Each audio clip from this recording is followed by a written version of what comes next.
آپ کو براہ راست لیے چلیں گے قومی اسمبلی. وزیر خارجہ بلاول بھٹو زرداری اس وقت اظہار خیال کر رہے ہیں. ڈیپٹی اسپیکر صدر Pakistan on the night of April 3rd, on the night of April 9th and April 10th, اور April 10th سے لے کے آج تک جو آئین شکنی کر چکے ہیں، جو آئین توڑ رہے ہیں، جو آئین پہ عمل کرنے سے انکار آج تک کر رہے ہیں، یہ نیشنل اسمبلی، یہ پارلیمان کیسے اس قسم کے حملے کو اگنور کر سکتے ہیں؟ جناب اسپیکر، ہمارا آئین کو ایک کاغذ کا ٹکڑا سمجھ کے ہمارا تاریخ میں پھاڑا گیا ہے. ہم سمجھتے ہیں کہ on the night of April 3rd, on the night of April 8th and 9th, and آج تک اس آئین پہ حملے ہو رہے ہیں. Or it is the position of the Pakistan People's Party that has been presented before our united government, and I today present before you the Speaker of the National Assembly, that this House must form a high-level parliamentary commission or committee to investigate the events leading up to April 3rd, post-April 3rd, of the night of April 9th and April 10th, اور جو اس کے بعد آج تک ہوتا آ رہا ہے، اور پنجاب میں جو گیم ہم دیکھ رہے ہیں. اگر میں یہ آپ کے سامنے نہیں کہہ رہا ہوں کہ جرم یہ ہوا ہے اور جرم کا سزا یہ ہے اور حکومت کو فوراً ان جرم کے مطابق کیسز لانچ کرنا چاہیے. میں آپ کے سامنے یہ کیس پریزنٹ کر رہا ہوں کہ ہمیں ان حملے کو سیریسلی لیتے ہوئے ایک کمیشن بنانا چاہیے، انویسٹیگیٹ کرنا چاہیے کہ کون کون ان غیر آئینی غیر جمہوری کاموں میں ملوث تھے. اور جہاں تک اپریل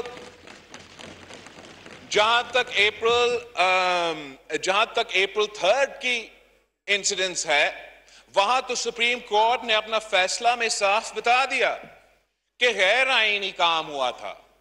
لیکن آگے جا کے جس طریقے سے ان کورٹس کے آرڈرز پہ عمل نہیں ہو رہا تھا، اور جو بھی وہ تسلسل تھا، جس طریقے سے اس سابق حکومت نے اس مقابلہ سے، جمہوری مقابلہ سے بھاگتے ہوئے آئین اور جمہوریت پہ حملہ کیا، جناب speaker, the people of Pakistan expect accountability. and اگر ہم چاہتے ہیں کہ ہمارا جمہوریت کا ترقی ہو، اگر ہم چاہتے ہیں کہ اس ہاؤس کا عزت بحال ہو، تو we have to investigate. We have to investigate and come to the bottom of these events. and جو بھی ذمہ دار لوگ ہیں، جو بھی appropriate action ہے، اس investigation کے in light of that investigation we can then move forward on this front. اس لیے کہ کوئی ایکشن نہیں لیا گیا، اس لیے کہ یہ سنگین حملہ آئین شکنی اگنور کیا گیا، سابق وزیر اعظم سمجھتا ہے کہ وہ کوئی مقدس گائے ہے، اور مقدس گائے بن کر ملک اور قوم، ملک کے کونے کونے میں پھر رہا ہے، اور ایسے حملے کر رہے ہیں جو تو سیاست اپنی جگہ ہمارا قومی انٹرسٹ کے خلاف ہے، ہمارا آئین کے خلاف ہے، ہمارا انٹرنیشنل سٹینڈنگ پہ حملے ہیں، ہمارا معاشی صورتحال سے ان قسم کے ایکشن سے، اس قسم کے پولیس. اور یہ کیوں سمجھتا ہے کہ وہ مقدس گائے ہے؟ وہ اس لیے سمجھتے ہیں کہ مقدس گائے ہیں کہ آج تک اسی ایک سلیکٹڈ کے خلاف کوئی قدم نہیں اٹھایا گیا. ہم سب نے یہ اگنور کیا کہ 2018 کے الیکشنز میں ملک کے بدترین دھاندلی کے تھرو، ہمارا ادارے کے حملے کی وجہ سے ایک حکومت بنایا گیا، 4 سال پہ اس ملک میں مسلط ہوا، معیشت کو تباہ کیا، خارجہ سطح پہ پاکستان کو آئسولیٹ کیا، آئین، جمہوریت، انسانی حقوق، معاشی حقوق پہ حملہ کرتے آئے، صوبے کے حقوق پہ ڈاکے مارتے رہے، بجلی کا بحران پیدا ہوا جہاں بجلی بحران نہیں تھا، پانی کا سنگین بحران پیدا کیا گیا، اور آج تک چولستان ہو، سندھ ہو، بلوچستان ہو، ان وہاں کے عوام پیاس کی وجہ سے پریشان ہے. ہمارا جو فوڈ سیکیورٹی سچویشن ہے جناب اسپیکر, ان جیو پولیٹیکل ایونٹس سے پہلے ہی مشکل لگ رہے تھے. ہمارا ویٹ کا بحران جیو پولیٹیکل ایونٹ سے پہلا پیدا ہوا تھا. آپ کا یوریا اور کھاد کا بحران ان انٹرنیشنل ڈیولپمنٹس سے پہلے ہوئے تھے. آج جو آپ کا فوڈ سیکیورٹی کا پوزیشن ہے وہ نہ صرف اس پہلے بحران کو ہم نے کسی طریقے سے فل کرنا ہے, مگر جو جیو پولیٹیکل ایونٹس ہرائزن پہ ہمیں نظر آ رہا ہے, جو یوکرین رشیا اور نیٹو کے درمیان ایک سچویشن پیدا ہوا ہے, اس کی وجہ سے مزید مشکلات کا سامنا کرنا پڑے گا آپ کو, پاکستان کو, اس ریجن کو, پوری دنیا کو. ویٹ پروکیورمنٹ میں, یوریا, فرٹیلائزر, ڈی آئی پی کے پروکیورمنٹ میں, جو سپلائی چینز کے انٹرپشنز اس کرائسس کی وجہ سے اور اس سے پہلے کووڈ-19 کی پینڈیمک کی وجہ سے پاکستان کے لیے فوڈ اور انرجی سیکیورٹی ایک بہت سنگین مسئلہ ہے جس کا مقابلہ ہونا ہے. اور ان سارے کے سارے حالات میں ہم اس وزیر اعظم کو اجازت دے رہا ہے کہ وہ جو بھی جی بات کرے, وہ جہاں بھی حملہ کرے, کوئی اس سے پوچھنے والا نہیں ہے. اور میں سمجھتا ہوں کہ سب سے پہلے قدم یہ ہونا چاہیے کہ ہمارا پارلیمانی کمیشن اپنا کام شروع کرے کہ اپریل 3 سے لے کے آج تک جو آئین پہ حملے ہوئے ہیں اس پہ کیا قدم اس ہاؤس سجیسٹ کر رہے ہیں اور اس پہ کیا قدم اٹھایا جائے گا. ہم یہ برداشت نہیں کر سکتے کہ وہی شخص جو اکاؤنٹیبلٹی کرپشن کر رہا 30 سال سے, جناب اسپیکر 4 سال سے نہیں, 30 سال سے ہمارا کان پک چکے ہیں یہ سن کے کرپشن, چور. 4 سال حکومت پہ رہ کے ایک چور کو سزا نہیں دلوا سکا. خود چور نکلے, خود تاریخ کا سب سے بڑے چور نکلے. یہ نیا حکومت کا ہمارا تو ورژن نہیں ہے. یہ ٹرانسپیرنسی انٹرنیشنل کے مطابق جو کرپشن پچھلے 4 سال میں ہوا ہے پاکستان کی تاریخ میں اس کے مقابلہ نہیں کر سکتا. جو ہم نے دیکھے کہ وزیر اعظم اور خاتون اول کے جو ارد گرد لوگ تھے وہ 4 سال کے اندر ارب پتی بن چکے ہیں. جس وزارت میں اب دیکھے irregularities ہے, کرپشن ہے. کوئی وزیر اعظم سے پوچھے کہ آپ کے اور خاتون اول کے جو دوست ہے ان کے ویلتھ میں اتنا اضافہ کیسے ہوا. کوئی وزیر اعظم سے پوچھے کہ وہی شخص جو اس عہدہ سنبھالنے سے پہلے وہی وزیر اعظم کا اپنا جو فائنانشل پوزیشن ہے وہ 4 سال میں اتنا زیادہ کیسے بھرا.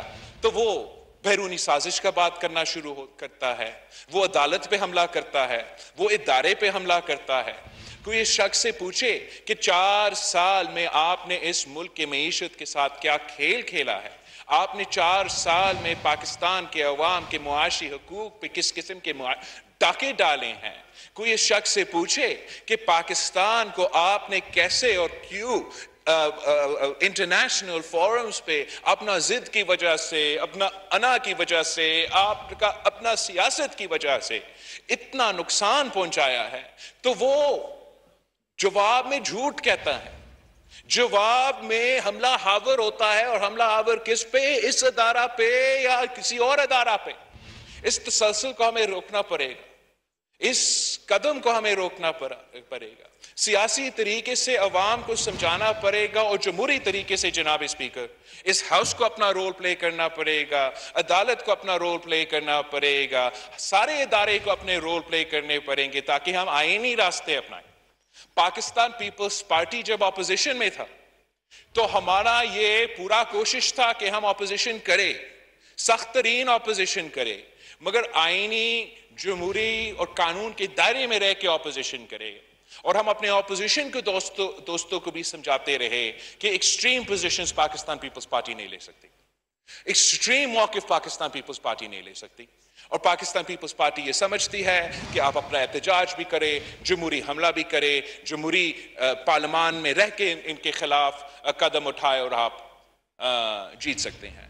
और ये जमहूरियत की कामयाबी था, ये आइन की कामयाबी था, एक ऐसा तारीखी प्रेसिडेंट सेट हो चुका जिसके नतीजे में आगे जाके 100 दिनों की धरने के बजाय, अदारे पे फिजिकल हमले के बजाय एक जमहूरी तरीके के अपनाया जाता, और ना सिर्फ साबिक वजीर आज़म के खिलाफ, लेकिन आइंदा अगर ऐसा कोई वजीर आज़म आए जो नाकाम रहे, ना अहल रहे, अपने ओहदा संभाले के लायक ना रहे, तो एक जमहूरी आइनी तरीका है इस हाउस के लिए उसको हटाने के लिए। मगर खान साहब का और पीटीआई का रिएक्शन क्या रहा है इस जमहूरी और आइनी कदम के खिलाफ? इस जमहूरी और आइनी कदम के खिलाफ खान साहब एक झूठ पे मुबनी एक्सट्रीम पोजीशंस लेके मुल्क और कौम के सामने दो ऑप्शंस रख रहे हैं कि जबरदस्ती फौरन खान साहब के टर्म्स पे इलेक्शंस अब हो, या वो ऐसे हालात पैदा करना चाहते हैं, या वो ऐसे हालात पैदा करना चाहते हैं जिससे किसी थर्ड फोर्स को मौका मिले। और जो भी ये इसका स्ट्रैटेजी आज का नहीं करना चाहूंगा कि अदम एतमाद का एक रात पहले मुझे एक पैगाम पहुंचाया गया, एक धमकी दी गई कि हम फौरन इलेक्शंस माने या मार्शल लॉ होगा। ये धमकी एक हुकूमत का वजीर ने हमारा एक साथी के थ्रू मुझ तक पहुंचाया, और मेरा ख्याल ये है जबकि वो स्ट्रैटेजी अदम एतमाद को नाकाम करने के लिए था, और शुक्र अल्हम्दुलिल्लाह इनका ये स्ट्रैटेजी नाकाम रहा। हमारा सारे के सारे इदारे जो माजी में मुतनाज़े थे, चाहे हमारा अपना अदारा हो, चाहे वो अदलिया हो, चाहे वो एस्टैब्लिशमेंट हो, वो इनके प्रोवोकेशंस के बावजूद आइन और कानून में रह के अपने काम करते रहे और जमहूरियत का फतह था। तो आज भी इमरान खान साहब और पीटीआई का यही स्ट्रैटेजी है कि ऐसे हालात पैदा करें, ऐसे पॉलिटिकल इंस्टेबिलिटी पैदा करें, ऐसे गैर जिम्मेदाराना हमले करते रहे ताकि या इस्लाहात के बगैर हम इलेक्शंस करें, या वो प्रोवोक करे, जमहूरियत को अंडरमाइन करे, जमहूरी इदारे को अंडरमाइन करे और फोर्स करे कि गैर जमहूरी गैर आईनी कदम उठाया जाए। जनाब स्पीकर, हम सब का ये तसलसल और हमारा सब का ये कोशिश होना चाहिए कि खान साहब का ये साजिश नाकाम रहे। हम सब के मिल के मेहनत करना पड़ेगा कि खान साहब का ये साजिश नाकाम हो और हम पाकिस्तान को बचा सके। और पाकिस्तान को बचाने के लिए मैं अपना पार्टी का पॉलिसी इस हाउस के सामने क्लियर करना चाह रहा हूं कि पहले इस्लाहात फिर इंतखाबात। हम वो गैर जमहूरी ताकतें नहीं हैं, हम वो गैर जमहूरी ताकतें नहीं हैं जो पॉलिटिकल इंजीनियरिंग पे यकीन रखते हैं, जो कहते थे कि पहले एहतसाब पे इंतखाब। हम जमहूरी कुव्वतें हैं, हम इंतखाबात चाहते हैं, हम फ्री एंड फेयर इलेक्शंस चाहते हैं, और हमारा मुतालबा माजी में भी ये रहा है, हमारा लॉन्ग मार्च के दौरान ये रहा है, पाकिस्तान के अवाम के सामने हमने ये वादा किया है, पाकिस्तान की अदलिया के सामने मैंने खुद और हमारे दोस्तों ने ये वादा किया है, जगह जगह जगह हमने ये पोजीशन रखा है कि पहले हम इस्लाहात करेंगे, इलेक्टोरल रिफॉर्म्स करेंगे। इलेक्टोरल रिफॉर्म्स के दो पहलू है। सबसे पहले फौरन जल्दी हमने जो वो सारे गैर जमहूरी इलेक्टोरल बिल्स, ऑर्डिनेंसेस एटसेट्रा जो पिछले हुकूमत ने पास किए, जो हमारा इलेक्शन कमीशन का पर काटने की कोशिश कर रहे थे, जो RTS-2 RTS+ का EVMs के फॉर्म में मुसल्लत करने की कोशिश कर रहे थे, उनको हमें फौरी रिपील करना पड़ेगा। ختم کرنا پڑے گا اور آپس میں مل بیٹھنا پڑے گا, سوچنا پڑے گا کہ مزید جو اصلاحات ہم لے کر آنا چاہتے ہیں, الیکٹورل ریفارمز لے کر آنا چاہتے ہیں, وہ کیا ہونا چاہیے. اس کے لیے سول سوسائٹی, فیفن اور بہت سے ایسے کمیونٹیز ہیں جس سے ہم انگیج کر سکتے ہیں. پاکستان پبلک سے ہمیں رائے لینا پڑے گا اور وہ سارے رائے کو کنسنسس میں سیاسی جماعتوں کے درمیان کنسنسس بنا کے اگین فوراً وہ اصلاحات کرنا پڑے گا تاکہ ہم انشور کر سکیں کہ جو 2018 میں اس ملک کے ساتھ کھیل کھیلا گیا وہ کبھی بھی پھر اس ملک کے ساتھ ایسا کھیل نہ کھیلا جائے. پاکستان کی جو سیاسی جماعتیں ہیں ہم آلریڈی اس کنسنسس پہ ہیں کہ جو چارٹر آف ڈیموکریسی شہید محترمہ بے نظیر بھٹو اور میاں محمد نواز شریف صاحب نے سائن کیا تھا, جس میں تقریباً 80-90% تک ہم عمل کر چکے ہیں, جو کام اس پہ رہ جاتا ہے, چاہے وہ ٹروتھ اور ریکنسیلیشن کمیشن ہو, چاہے وہ جسٹس کو امپروو کرنے کے لیے ریفارمز ہو, اور چاہے وہ جو ہمارا اکاؤنٹیبلٹی کا کمزور اور سیاسی نظام ہے اس پہ اصلاحات لے آنے کی بات ہو, وہ کنسنسس چارٹر آف ڈیموکریسی میں بن چکا ہے. تو ہمارا یہ کوشش ہونا چاہیے کہ الیکشن سے پہلے ہم اپنا چارٹر آف ڈیموکریسی پہ جو رہتا ہے کام وہ شروع ہو. جو ہم نے نیا چارٹر آف ڈیموکریسی بنانا ہے وہ شاید ایک لمبا چوڑا کام ہو. جو یہاں ہمارا اتحادی ہے شاید وہ ایک چارٹر آف ڈیموکریسی 2 پہ اگری کرنے کو تیار ہے, مگر جناب اسپیکر چارٹر آف ڈیموکریسی ہو یا نہ ہو ایک منیمل کوڈ آف کنڈکٹ تو ہونا چاہیے, ایک منیمل کوڈ آف کنڈکٹ ہونا چاہیے یہ سارے جماعتوں کے لیے. اور وہ جماعت اور جماعتیں جو یہاں نہیں بیٹھے ہیں کہ آپ اس ملک میں سیاست کیسا کرنا چاہتے ہو. کیا ہم آئین اور جمہوریت پہ چلیں گے؟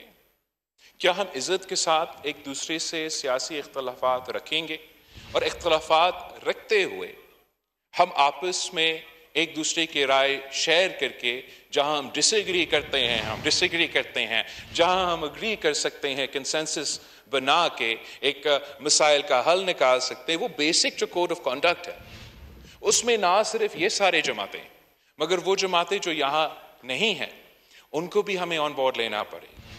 اور اس میں بہت ضروری ہے کہ وہ فریم ورک ایسا پریزنٹ کیا جائے جس سے ہم اپنے سارے ادارے کو ایک ایسا سپیس دے سکے کہ وہ نان پارٹیزن اے پولیٹیکل جمہوری آئین میں رہ کے کام کر سکے, چاہے وہ ہمارا عدلیہ ہو, چاہے وہ ہمارا اسٹیبلشمنٹ ہو.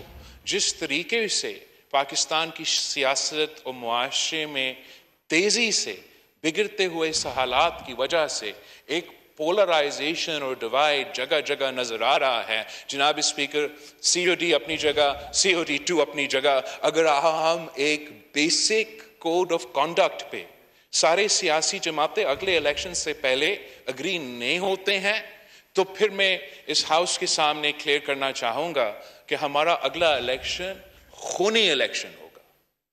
اس لیے جناب اسپیکر ہم تو ایک زمانے میں انسیولائزڈ ہوتے تھے, اس قسم کے طریقے اپنائے نہیں تھے, اور تب تو ایسے ہوتا تھا کہ جس کے پاس زیادہ طاقت تھا, جو لڑ سکتا تھا, جو مار سکتا تھا, وہ جیت سکتا.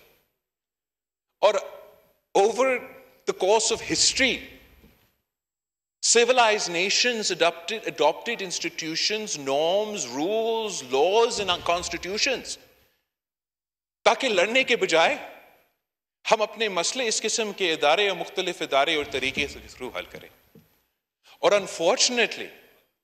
انفارچونیٹلی ہم وہی پوزیشن پہ واپس جا رہے ہیں جہاں ہمارے ادارے اور اس مسئلے سے نکلنے کے لیے کہ جو طریقہ کار ہے, جو فورمز ہے, ان کا نہ کوئی عزت رہا ہے, نہ کوئی طریقہ کار رہا ہے. No one is willing to follow the rules of the game.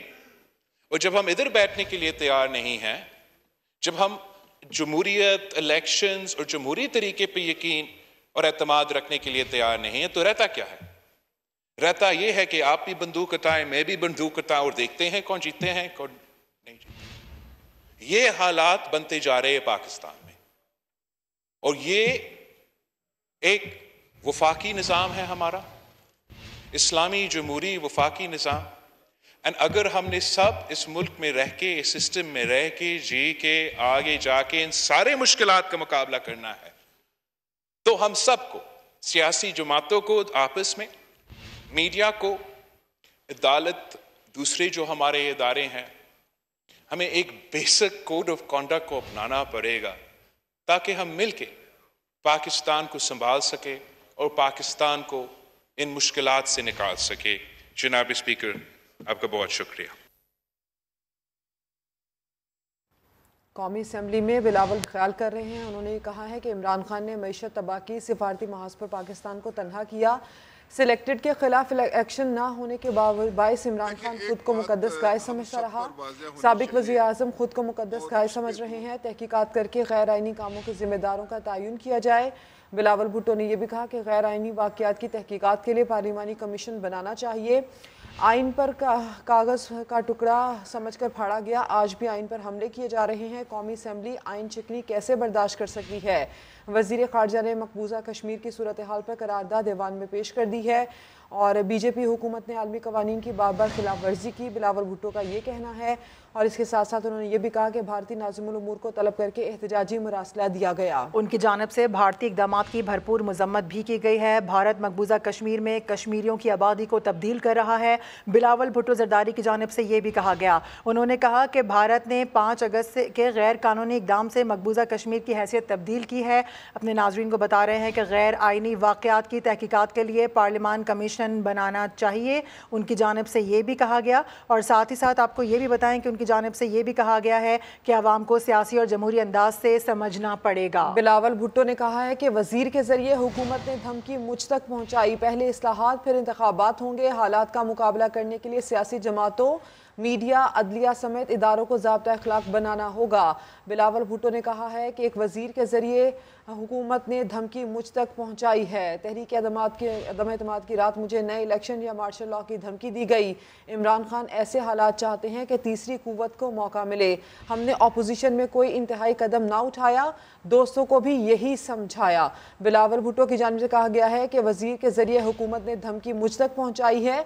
तहरीक अदम एतमाद की रात मुझे नए इलेक्शन या मार्शल लॉ की धमकी दी गई। शेख रशीद साहब हमारे साथ मौजूद हैं, उनसे बात करेंगे। शेख साहब, यकीनी तौर पर आपने सुना होगा बिलावल भुट्टो ज़रदारी की जानिब से इज़हार ख़याल किया गया है कौमी असम्बली में। सबसे अहम बात यह कि उनकी जानिब से ये माना गया है, ये कहा गया है कि वज़ीर के ज़रिए हुकूमत ने धमकी मुझ तक पहुँचाई है। क्या कहना जा रहे हैं ये बिलावल भुट्टो ज़रदारी साहब? इससे पहले तो ये लोग मान ही नहीं रहे थे कि कोई धमकी है, किसी किस्म की कोई साजिश है। देखिए, मैं तो बिलावल को कभी सुनता नहीं हूँ, ना वो इस काबिल है कि उसको सुना जाए, लेकिन हालात ख़राब हैं। अगर इलेक्शन नहीं होंगे तो हालात मज़ीद ख़राब होंगे। तो मुल्क को तो बचाना है, मुल्क किस तरह बचता है इसका मैं कुछ नहीं कह सकता। मेरे नज़दीक इलेक्शन ही हल है। अब ये इलेक्शन से भागे हैं, जब इलेक्शन से भाग जाएंगे तो इमरान खान 20 तारीख को कॉल देगा, ये रास्ते में रुकावटें खड़ी करेंगे, झगड़े होंगे। अल्टीमेटली जब झगड़े शुरू होते हैं तो फिर उसका नतीजा जो है कुछ भी निकल सकता है। पता नहीं किस वजीर से उसका राब्ता था और किस वजीर ने उसको धमकी दी। धमकी की गुंजाइश नहीं थी। अब तो आसिफ जरदारी कहते हैं बाइडन मेरा यार है, दोस्त है, उसने मुझे नहीं बताया, अगर मरासला भेजता तो मुझे बताता। और दो वजीर हैं, दो वजीर आजम हैं, और जो लोग फौज को गालियां देते थे, फौज से बदजुबानी करते थे, उन्होंने लंदन बुला के बताया कि मैं ये हूँ और मैं वजीर आजम हूँ हकीकत में। सो हालात खराबी की तरफ जा रहे हैं, बड़े ही खराब हो सकते हैं हालात। लेकिन शेख साहब इस बात का तो जवाब देना कि बिलावल भुट्टो ये कह रहे हैं कि तहरीक अदम एतमाद की रात मुझे नए इलेक्शन या मार्शल लॉ की धमकी दी गई। किसकी जानिब वो ऐसा कह रहे हैं? कौन दे सकता है उनको धमकी? हमारे में से तो कोई भी इसका ऐसा नहीं है कि जो धमकी दे सके। सो जिसने दी उसका नाम ले, जुर्रत करे। अब वो वजीर खारजा है, जिस वजीर खारजा में इतनी जुर्रत नहीं कि उस वजीर का नाम बताए। और अल्टीमेटली हालात में तो देखें, स्टॉक एक्सचेंज बैठ गई है, डॉलर 200 रुपए पे जा रहा है, मुल्क डिफॉल्ट होने जा रहा है, महंगाई क़यामत की है। तो इसका कोई नतीजा तो निकलना है ना, किसी तरफ निकलना है। अच्छा, अभी बरतानिया जी इसका मुझे नहीं पता। ठीक है, बरतानिया में बड़ी अहम मुलाकातें हो रही हैं, इजलास हो रहे हैं, आप समझते हैं उसका कोई हल निकल सकता है? आगे जो होने वाले हालात हैं उस पर कोई काबू पाया जा सकता है? इस जो इजलास होने जा रहे हैं, आज भी कहा गया कि आज भी एक और इजलास होगा। देखिए, मैं तो कल इमरान खान से मिला हूँ, उसने कहा इलेक्शन से कम मैं किसी से बात करने के लिए तैयार हूँ। लड़ाई झगड़ा शुरू हो गया, महीना ले, 2 महीने ले, 90 दिन ले, अंजाम बुरा है, अंजाम बुरा है, इख्तिताम बुरा है, और इन सारी चीजों से बुराई से बचने का हल इंतखाब है जो वो नहीं कराएंगे। इनको पता है कि हमारी अब जमानतें जब्त हो जाएंगी। सो किस वजीर ने धमकी दी है? वजीर की धमकी क्या होती है बेचारे? वजीर क्या किसी को धमकी दे सकता है? सो अल्टीमेटली अगर मुल्क में जी तशवीशनाक हालात होंगे, सरासिनगी फैलेगी, इंतशार फैलेगा, तो कुछ ना कुछ तो होगा। मुल्क को बचाना है ना, मुल्क को तो नहीं तबाह होने देना। आज देखें ना, उन्होंने अपनी जो मनी लॉन्ड्रिंग की केस है, FIA को कहा कि हम लड़ना ही नहीं चाहते, तो यही वो चाहते हैं कि नैब खत्म हो, मनी लॉन्ड्रिंग के केस खत्म हो, और फिर ये भाग जाएंगे मुल्क से। कुछ ना कुछ इन सारे हालात का नतीजा निकलेगा। पॉजिटिव इलेक्शन है, नेगेटिव कुछ भी निकल सकता है। ठीक है, शेख रशीद अहमद साहब, आपने अपना रद्दमल दिया, आपका शुक्रिया। बिलावल भुट्टो जिन्होंने कौमी असम्बली से इजहार ख्याल करते हुए ये भी कहा है कि इमरान खान ऐसे हालात चाहते हैं कि तीसरी कुव्वत को मौका मिला। इसके साथ साथ उन्होंने ये भी कहा कि वजीर के जरिए हुकूमत ने धमकी मुझ तक पहुँचाई, तहरीक अदम एतमाद की रात मुझे नए इलेक्शन या मार्शल लॉ की धमकी दी गई। एक और अहम मामला आपको बताएं कि रुपए की बेकदरी के तमाम रिकॉर्ड्स टूट गए हैं। इंटरबैंक में डॉलर मजीद 1 रुपये 73 पैसे महंगा हो गया है, जबकि डॉलर की कीमत तारीख में पहली मरतबा 191 रुपये 75 पैसे तक पहुंच चुकी है। इसी से मुतालिक मजीद जानते हैं, सैयद रिजवान आलम हमारे साथ हैं। रिजवान, बताइए क्या ताज़ा तरीन सूरत हाल है? अभी देखें जो आईनी और सियासी सूरत हाल है मुल्क में, उसको लेकर जो है वो माशी बहरान जो है वो दिन ब दिन उसकी संगीनी में इजाफा हो रहा है, जिसकी वजह से हम देख रहे हैं कि करेंसी मार्केट में किसी सूरत जो है रुपए की कदर संभलती नजर नहीं आ रही है। मौजूदा हुकूमत ने जब इख्तियार संभाला तो उनके 12 अप्रैल को वो आए थे वजीर आजम, और अब 12 मई के दिन जो है पूरे 1 माह बाद जो है इनके दौर में 10 रुपए जो है इंटरबैंक में जो है वो डॉलर जो है महंगा हो चुका है, और इसकी कीमत जो है वो रिकॉर्ड सतह पर पहुंच गई है 191 रुपए 75 पैसे पे। और आज इसकी कीमत में इंटरबैंक में जो है वो पूरे 2.25 रुपए का जो है एकदम से इजाफा हो गया, जबकि ओपन करेंसी मार्केट में डॉलर 193 रुपए की रिकॉर्ड सतह पर ट्रेड कर रहा है। बताया यही जा रहा है कि चूंकि कोई माशी बहरान से निकलने की अभी तक हिकमत अमली सामने नहीं आई है, दोस्त ममालिक की मदद नहीं कर रहे हैं, IMF के डील में ताखिर हो रही है, बड़ी पेमेंट करनी है, उसके लिए डॉलर जी इस तरह से डॉलर बेकाबू होता जा रहा है। रिजवान आलम, तफसील के लिए आपका शुक्रिया। पाकिस्तान स्टॉक एक्सचेंज पर मंदी के बादल छाए हैं। 100 इंडेक्स 495 पॉइंट्स कमी से 42,367 पॉइंट्स पर आ गया है। आपको बताएं कि पाकिस्तान स्टॉक एक्सचेंज पर मंदी के बादल छाए हुए हैं। 100 इंडेक्स की बात की जाए तो 495 पॉइंट्स की कमी से 42,367 पॉइंट्स पर आ गया है। Welcome back. आपको बताएं कि नवाज शरीफ की ज़ेर सदारत हतमी फैसलों के लिए आज फिर इजलास होगा। इजलास में मुल्क और अवाम को बहरान से निकालने के लिए हिकमत अमली की मंजूरी दी जाएगी। इसी से मुतालिक मजीद तफसील जानते हैं, नवीद चौधरी हमारे साथ हैं। नवीद, बताएं क्या अपडेट है आपके पास, इजलास कब तक शुरू होगा? जी बिल्कुल, मियाँ साहब जो है वो इस वक्त तैयार हो रहे हैं जो हमारे साथ हैं, और जो दूसरा इजलास है वो इस वक्त जो है आज ही जो मतवक्के है, किसी भी वक्त जो है मियाँ नवाज शरीफ साहब अपनी रहशगाह से निकल कर जो इजलास की तयशुदा जो जगह है वहाँ के लिए रवाना हो जाएंगे। कल भी जो ये बड़ी बैठक हुई थी जिसमें मियाँ शहबाज शरीफ साहब और दूसरे जो अहम रहनुमा थे, उन्होंने मियाँ नवाज शरीफ साहब से तमाम तर जो पाकिस्तान के अंदर इस वक्त सूरत हाल है उससे आगाह किया था, बल्कि मियाँ नवाज शरीफ साहब की 1-to-1 भी मुलाकात हुई है। तमाम तर जो अमूर हैं वो ज़ेर बहस रहे, लेकिन कल किसी नतीजा पर ना पहुंच सके। अलबत्ता ये भी इतलात थी, हमारे ज़राए ने ये भी कंफर्म किया है कि जरदारी साहब की प्रेस कॉन्फ्रेंस के बाद जो है वो माहौल दोबारा जो है वो प्रेशराइज हुआ, जिस वजह से आज दोबारा मशावरत के बाद अहम फैसले मतवक्के होंगे। इत्तेहादी जमातों के साथ भी राब्ता किए गए आज, और करने के बाद जो है वो सारे रहनुमा जो है वो प्रेस कॉन्फ्रेंस का एलामिया बताया जा रहा है कि उसमें अपना जो इस फैसले के मुतालिक जो है वो आगाह करेंगे, फैसले से मुतालिक आगाह करेंगे। नवी तफसील के लिए आपका शुक्रिया। سازش صرف بہانہ ہے، مقصد اپنی کارکردگی چھپانا ہے۔ مریم نواز نے سوابی جلسے سے خطاب میں کہا کہ عمران خان نے 4 سال میں معیشت کا بیڑا غرق کر دیا۔ پاکستان وینٹیلیٹر پر آخری سانسیں لے رہا ہے۔ تو ایسے حکمران پر جو 4 سال حکومت کرنے کے بعد 4 سیکنڈ بھی اپنی کارکردگی کے بارے میں نہیں بول سکتا۔ سازش تو ایک بہانہ تھا، مقصد کارکردگی چھپانا تھا۔ ہم سمجھ رہے تھے کہ پاکستان ICU میں ہے، لیکن 1 مہینہ حکومت میں گزارنے کے بعد اب یہ پتا چلا کہ پاکستان نہ صرف ICU میں ہے، پاکستان وینٹیلیٹر پہ اپنی آخری سانسیں لے رہا ہے۔ 1 مہینے یا 2 مہینے کا کام نہیں، جتنی گڑبڑ عمران خان کر کے چلا گیا اس کو 2-3 سال میں راستے پہ لانا ممکن ہوگا۔ کرسی ہلی ہے تو دماغ بھی ہل گیا ہے، کبھی فوج کو گالی دیتا ہے، کبھی عدلیہ کو گالی دیتا ہے، کہتا ہے کہ یہ میر جعفر اور میر صادق ہے۔ تمہاری غلاظت کا ٹوکرا افواج پاکستان کیوں اٹھائے؟ یہ بات اپنی پارٹی کو کہنا چاہتی ہوں۔ خان کی بری کارکردگی جو ایک کلنک کا ٹیکا ہے وہ اپنے منہ پر لگانے کی ضرورت نہیں ہے۔ عمران خان کو جانے دو عوام میں تاکہ عوام اس سے سوال پوچھے۔ عمران خان اس قاتل کی طرح ہے جو کھلے عام ایک قتل کر دیتا ہے اور سائٹ پر جا کے کھڑا ہو جاتے اور کہتے ہیں یہ قتل کس نے کیا ہے؟ ہم تمہیں ثابت کریں گے کہ قتل بھی تم نے کیا ہے اور تمہارا آلہ قتل بھی برآمد کر کے عوام کو دکھائیں گے، تمہیں بھاگنے نہیں دیں گے۔ ابھی خبر یہ ہے کہ FI عدالت نے منی لانڈرنگ کیس میں شہباز شریف اور حمزہ شہباز سمیت دیگر ملزمان کو 14 مئی کو ہر صورت حاضری یقینی بنانے کا حکم دے دیا ہے۔ بتایا گیا شہباز شریف وزیر اعظم، حمزہ وزیر اعلیٰ بن رہے ہیں، انتہائی ضروری ہے کہ معاملہ عدالت کے نوٹس میں آئے۔